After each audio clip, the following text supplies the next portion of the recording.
राजकारणात सध्या एका व्हिडिओने चांगलीच खळबळ उडून दिली आहे।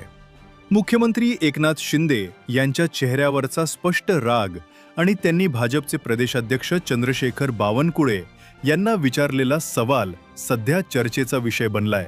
नेमकं काय घडलं? राज्य विधिमंडळाच्या पावसाळी अधिवेशनाच्या पूर्वसंध्येला 29 जून 2025 रोजी सरकारने आयोजित केलेल्या चहापानाच्या कार्यक्रमात ही घटना घडली। या कार्यक्रमाला मुख्यमंत्री देवेंद्र फडणवीस, उपमुख्यमंत्री अजित पवार यांच्यासह अनेक मंत्री आणि नेते उपस्थित होते। याच दरम्यान मुख्यमंत्री एकनाथ शिंदे आणि भाजपचे प्रदेशाध्यक्ष चंद्रशेखर बावनकुळे यांच्यात काहीतरी संवाद झाला। या संवादाचा एक व्हिडिओ सध्या सोशल मीडियावर वेगाने व्हायरल होत आहे। या व्हिडिओमध्ये एकनाथ शिंदे हे बावनकुळे यांना उद्देशून "आता मला काय विचारताय तुम्ही?" असा सवाल करताना दिसत आहेत। शिंदे यांच्या चेहऱ्यावर त्यावेळी स्पष्टपणे नाराजी आणि राग दिसत होता। विशेष म्हणजे हा संवाद सुरू असतानाच मुख्यमंत्री देवेंद्र फडणवीस त्यांच्या बाजूने हसत हसत पुढे जाताना दिसतात। रागामागचं कारण काय?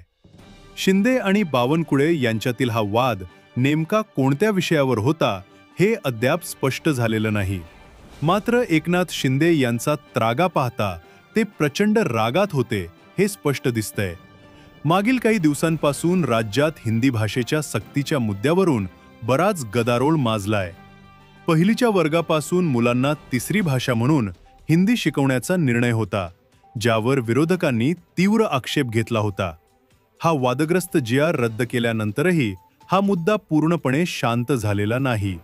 त्यामुळे या हिंदी भाषेच्या सक्तीच्या मुद्द्यावरूनच शिंदे यांची कोंडी झाली असावी आणि त्यातूनच त्यांनी बावनकुळेंना सवाल केला असावा अशी शक्यता वर्तवली जात आहे।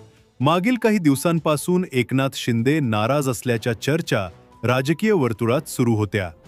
त्यातच हा व्हिडिओ समोर आल्याने या चर्चांना आणखीन बळ मिळालंय। हा वाद कॅमेऱ्यात कैद झाल्याने महायुतीमधील नेत्यांमध्ये सर्व काही आलबेल नाही का असा प्रश्नही उपस्थित होत आहे।